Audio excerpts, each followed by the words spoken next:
Today on Joe's Geek Show, we're going over a bit of a book haul.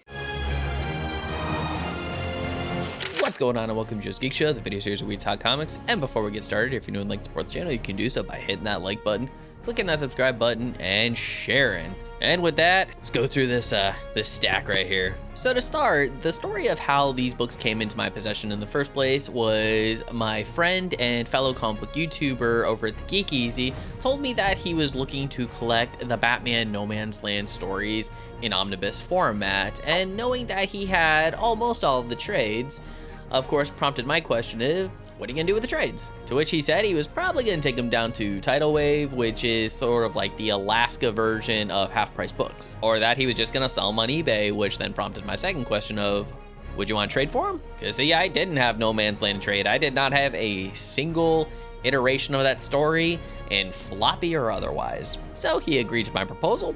I asked him what he wanted, and I gave him what he wanted. And as such, he boxed up what he had in trade and shipped them off to me, allowing me to then go online and pick up the only two in the collection that weren't there. And lucky for me, they all arrived right about the same time. And so we start at the beginning with Cataclysm. And just for a bit of context, those that are familiar with the Batman No Man's Land story knows that it all starts with an earthquake that just tore apart Gotham. And Cataclysm is said story. So, yay!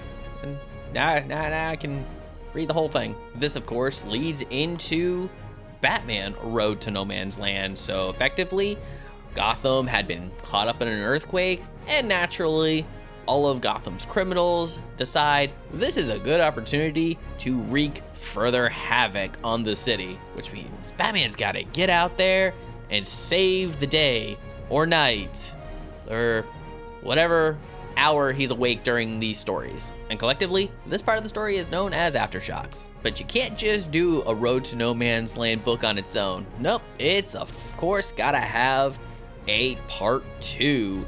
So according to the back, this is the one where Bruce Wayne decides he's going to go to Washington and talk to, Washington about helping save Gotham City, and let's get Gotham City back on its feet. But of course, because Bruce Wayne is in Washington, this means Batman is no longer in Gotham. And now that those are done, it's game, set, match to get into No Man's Land Volume number 1. So by this point, Batman is nowhere to be found.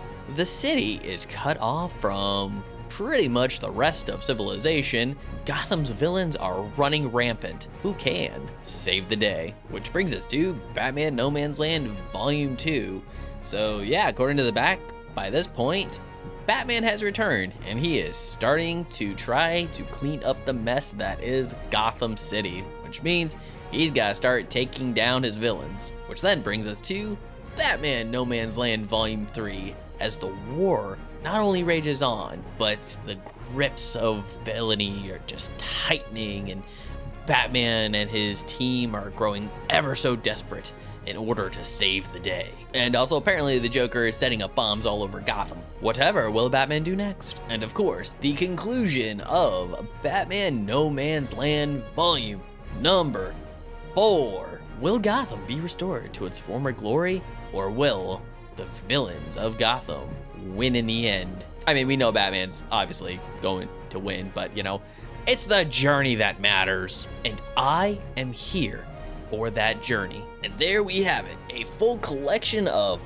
Batman No Man's Land trade paperbacks. Just look at the size of that. Oof, yes. I definitely cannot wait to get reading these bad boys. Well, that's after I finish my read through of Ultimate Spider-Man Omnibus Volume number 2. So Batman No Man's Land. What did you think about these books if you've read them? You'd actually be surprised how many people that read comics today that have not read those books before. Do you have these in trade paperback? Do you have other collected editions? Do you have the Omnis? Please let me know your thoughts in the comment section below. And if you like this video, don't forget to hit that like button, share it with some friends, subscribe if you're not subscribed already, and ring that notification bell for more comic book content. And if you're wondering what to watch next, consider one of these 2 videos. Alright, take care. Have a great day, and as always, stay geeky.